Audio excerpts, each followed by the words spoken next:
you go back to an evaluation that doesn't penalize teachers for taking on students that are on the bottom and might need the most help. Mr. Ziegler. Thank you. There are places that there are savings from the VAT. Some of them, unfortunately, are mandated items that we don't have any control over. I looked at administration because that's been a common thing to talk about, and compared the ratio to other districts. We're about half of the state average as far as administrators to students.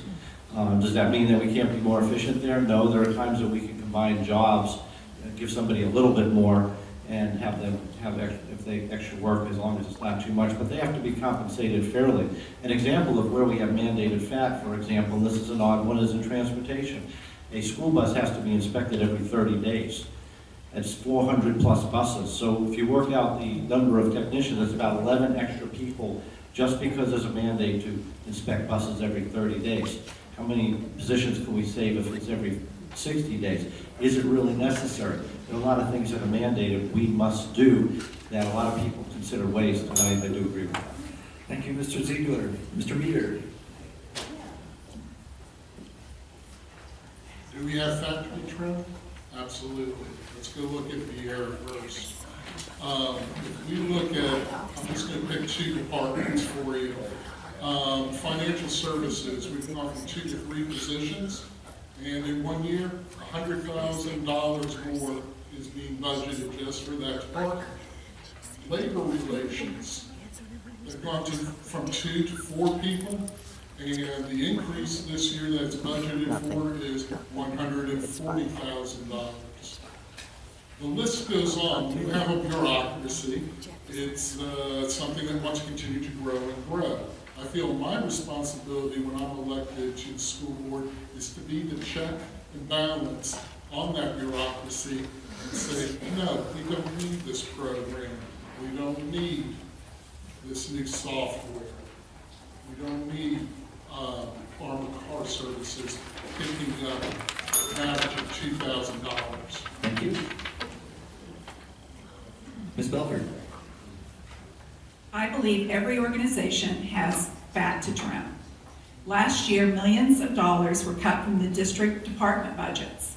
This year, there's an analysis of district budgets again, as well as an analysis of individual school budgets. Trimming the fat, in my opinion, requires constant analysis, especially in our current funding climate. The more money we can put into schools, the better off we will all be. Ms. McDougall. There probably is some fat to be trimmed. And one of the ones that stuck in my mind when I went to a board meeting was what I thought was, I have maybe not all the facts, but the armored car. That money, I believe, could have put back into the schools or to teachers or to our SROs that we're hoping to hire. I would be a person who wanted to listen to our community, our employees, to work together to find out where do we have that? Where do we need to trim things, and what do we definitely need to save? I wanted to make do due diligence, do research before I make any decision on cutting anything that's vital to our teachers and to our community. Thank you. Mr. Parker. But the only school staff person out of the district that's been willing to speak with me is Penny Zurcher, and she set an appointment. I was able to meet with her for a while and talk about the budget. And there is fat to trim. It's government bureaucracy, folks. I mean, there's fat to trim. I promised my bookkeeper that I would say no to armored cars, and I would rescind that immediately upon being on the school board. I also would scale back our regional busing that they added last year, that extra $14 million that somehow appeared, and they've added a bunch of regional busing. I wouldn't eliminate it, but I would scale it back somewhat and save some money there. As Dave mentioned, there's been, the CFO's office has increased about threefold. The Equity, Innovation, and Choice office has increased about 75% in the last couple of years. It's a great office, but it's increased a lot, while professional development for teachers has gone down. I would also want to look at specific departments and say, use the business management rule of 90-10. You have 90% personnel, 10% overhead. Thank you. And Ms. Chatterhill. Thank you. I do believe that there's fat to trim in the district, and I would like to look at the analysis that's been done. As an employee and someone who worked at the district level, I was very eager to find out what that analysis was going to say, because I myself thought that we were looking very top-heavy in Viera. I think that there are some ways that we can trim down those higher positions and still make effective and efficient, successful opportunities for our students, for our teachers, and for our school administrators without giving any negative effects to them by cutting district level people. Thank you. All right, thank you. The third question. What do you think that BPS could be doing that it isn't? And how could that be achieved or implemented? And we're going to start with Ms. Belford. There is a need to improve supports for our teachers as well as our struggling students. The supports can be gauged by conversations seeking feedback, evaluating data, and making adjustments to existing programs. We must differentiate supports we offer to teachers just like we expect teachers to differentiate for students. There's also a need for more challenging opportunities for more advanced students. This requires unbiased identification of those students and appropriate staffing at each school to include both gifted and advanced students instead of a couple hours of support each week. Finally, all students need to have access to career and technical education programs that interest them and provide an opportunity for stable, productive employment after graduation. Thank you. Mr. Meter. BPS should be reducing the student-to-teacher ratio and focus on a compensation program that will retain teachers and staff.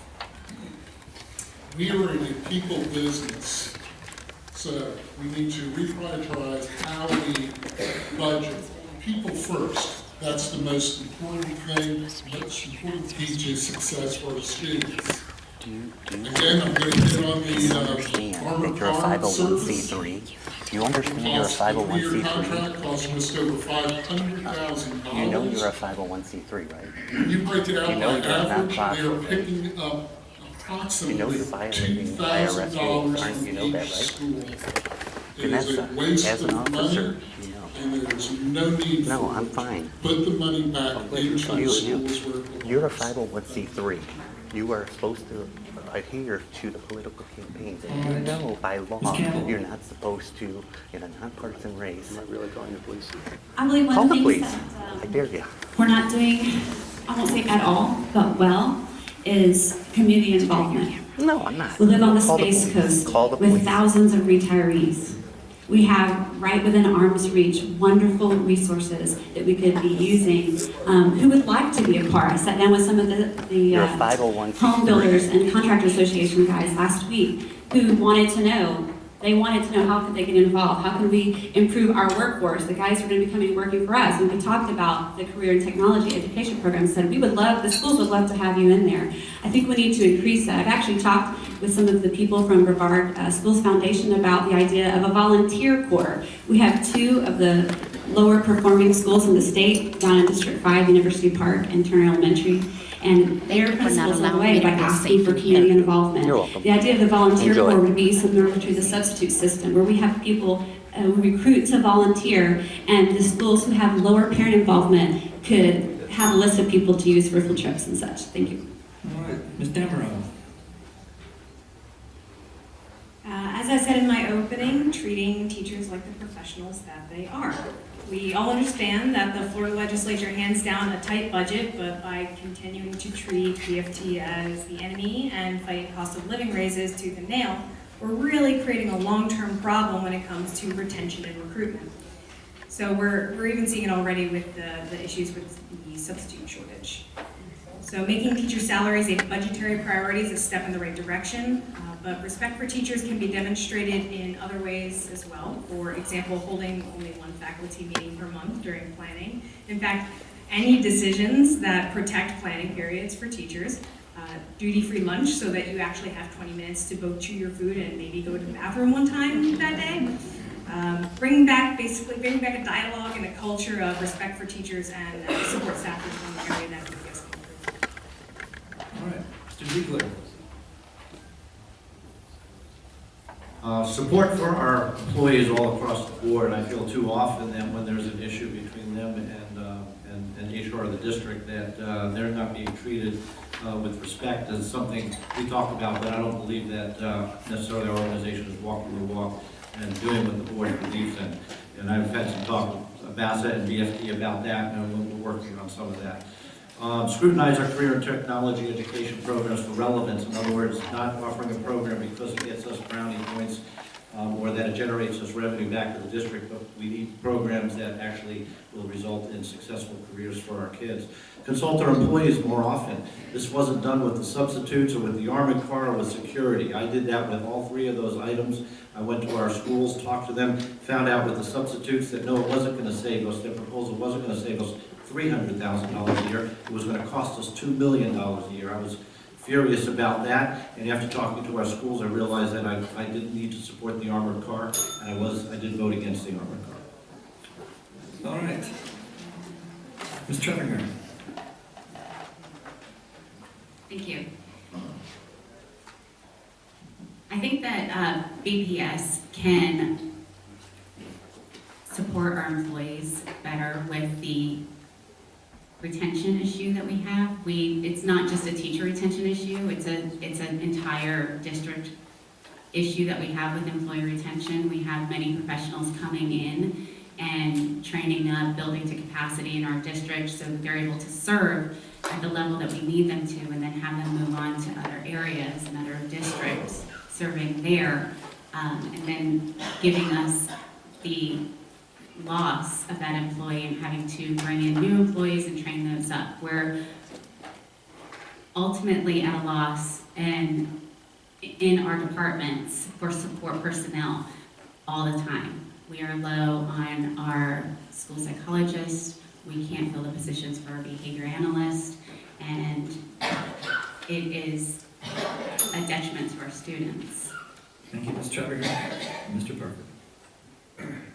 We need to reorganize our district and our schools to focus in on STEAM, science, technology, engineering, the arts, and math. Science, our future doctors and medical personnel. Technology, these are the classes that are going to teach kids to fix our cars so they don't break into our cars.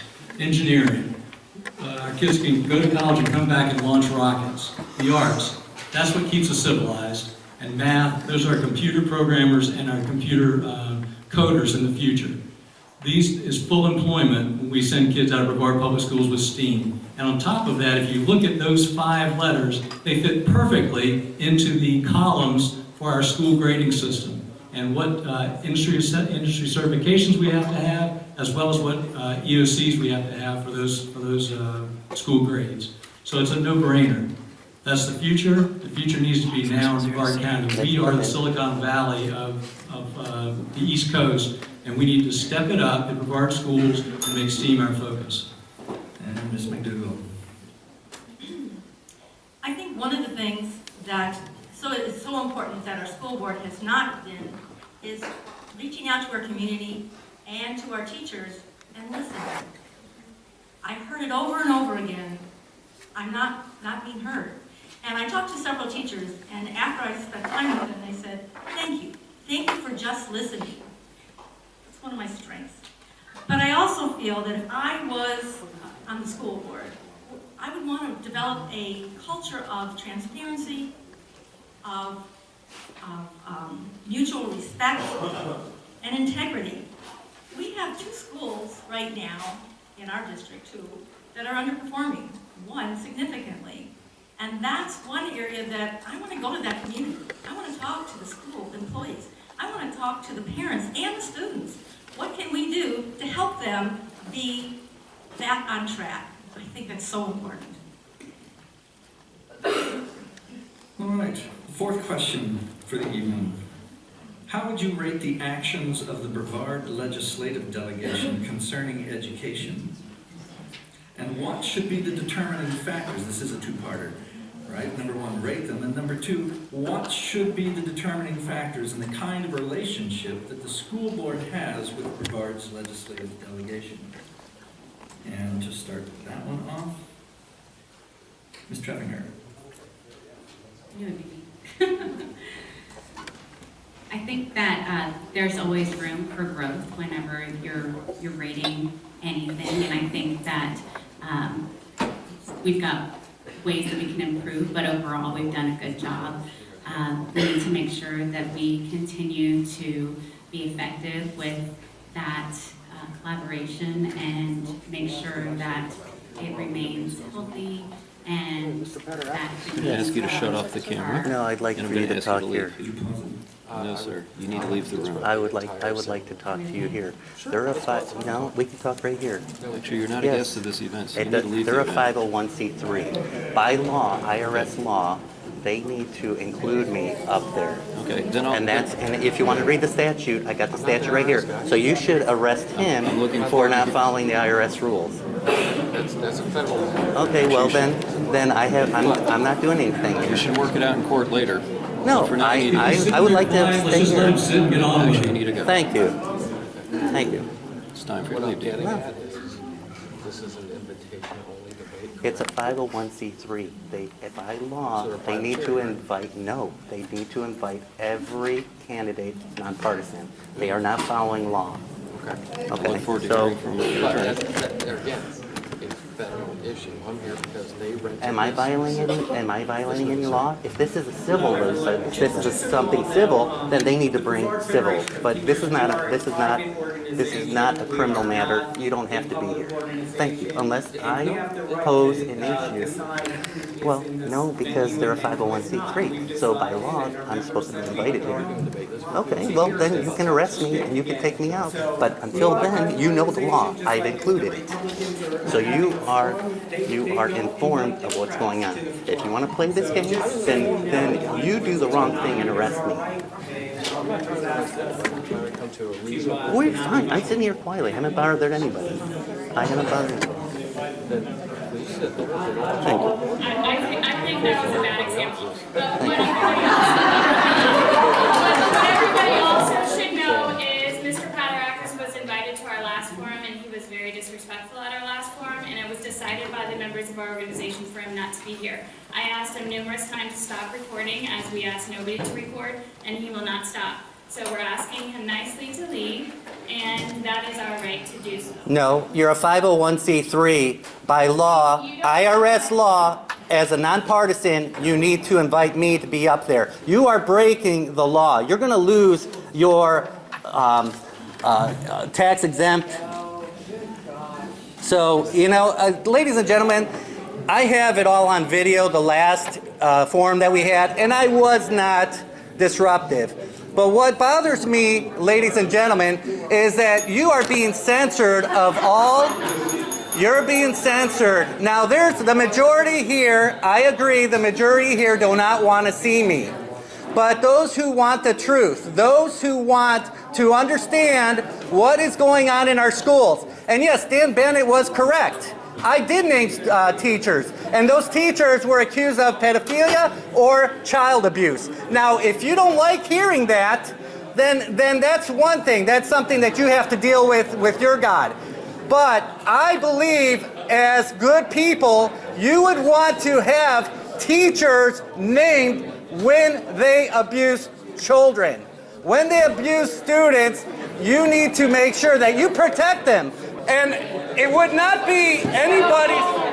No, I am by law, I'm supposed to be up there. I am supposed to be, by law, I'm supposed to be there. But see, you're not law-abiding citizens, are you? No, you're not.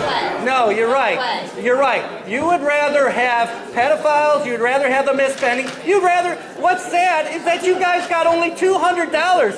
I would take that $200 and I would throw that right back at them. Come with me, sweetheart. Come with me. Just come with me or sit down. Okay, I'm sitting down. Just sit down. I'm sitting down. You're Thank you. disrupting this whole thing. They were lying. They said that I'm supposed to be here as a 501c3. I'm supposed to be up at that panel. Okay, well, I'll sit here quietly. But you should put me up there. We're gonna get our supervisor on it. Okay, to figure out fantastic. What we need to do. Fantastic. But This in would the be great. meantime, you are disrupting this whole thing. At the very least, that's what you're Because doing. I'm supposed to be up there. I'm supposed to be up there, man. I just showed the. Here. Here's the law. You want to read the law? I don't really want to know right now. I want to know what Okay, my talk to your has say. supervisor. Okay?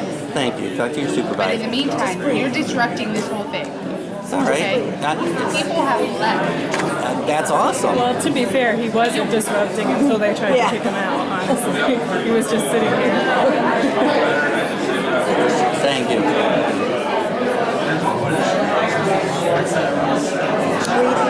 I know. I don't want to go to jail either. I got things to do. Well, this is a good time for me to go. I'm sorry that I did this, but it's unfortunate because everybody should be invited. I agree. I think you're right.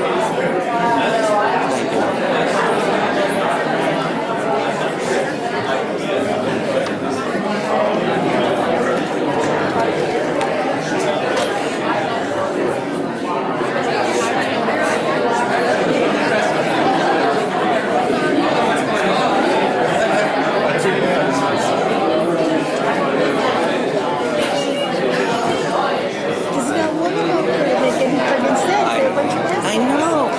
I know. It's unfortunate. One from Orange County who she was a behaviorist.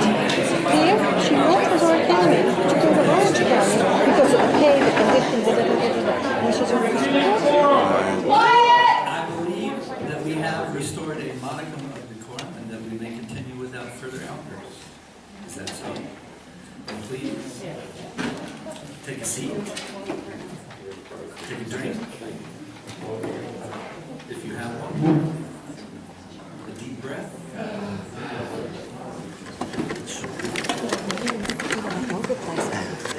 And we will begin again. You want to sit? You want to relax? And Ms. Dameron's response. So the question was, the question on the floor. I'm sorry, Ms. Trevor, what's your question for you? Sorry. Maybe you should repeat the question. I am going to repeat the question. How would you rate the actions of the Brevard legislative delegation concerning education? And what should be the determining factors in the kind of relationship, the nature of the relationship that the board has with that legislative delegation? Ms. Trevor.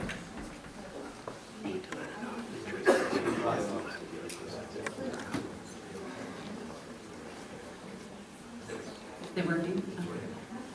All right, I think I mostly answered the question, but I will go ahead and repeat. As I said before, whenever evaluating how effective something has been, I think that there's always room to grow. I think that's true in any profession. And I think when we're looking at the Brevard legislative delegation, I think that they could always do better.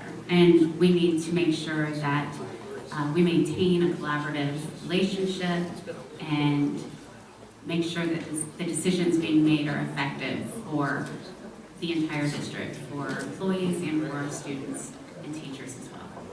Thank you. Mr. Parker. We have to understand and realize that the legislators have competing interests. Number one, they have to listen to their leadership of the House and Senate because those are the ones that make committee appointments and put them where they want to be and allow legislation to pass through. Number two, they have to listen to lobbyists because they're the one that funds them. And number three, they have to listen to their constituents who vote for them. So when we're dealing with them, we have to understand who they have to deal with as well. So we have to weave our proposals, our legislative proposals to them through that prism, through that filter. So we have to understand where they are and meet them where they are. I think it's much more effective for BPS to play what I call small ball instead of trying to hit home runs with huge asks of the legislature, $1 million here, $1 million there, but do a bunch of smaller asks that they can fit into different legislation, fit into different bills, and get through the committees and through the legislature and get us some funding. I think that's the important way to do it. Specifically saying things about you. Okay, well, there shouldn't be. There should all be professionals. We're adults. Yes. So we can just sit here and have per a listen. student Okay? for our schools. They've agreed to let you stay. Or at the You state of turn that Florida. off. Okay, I can For turn it on. Florida,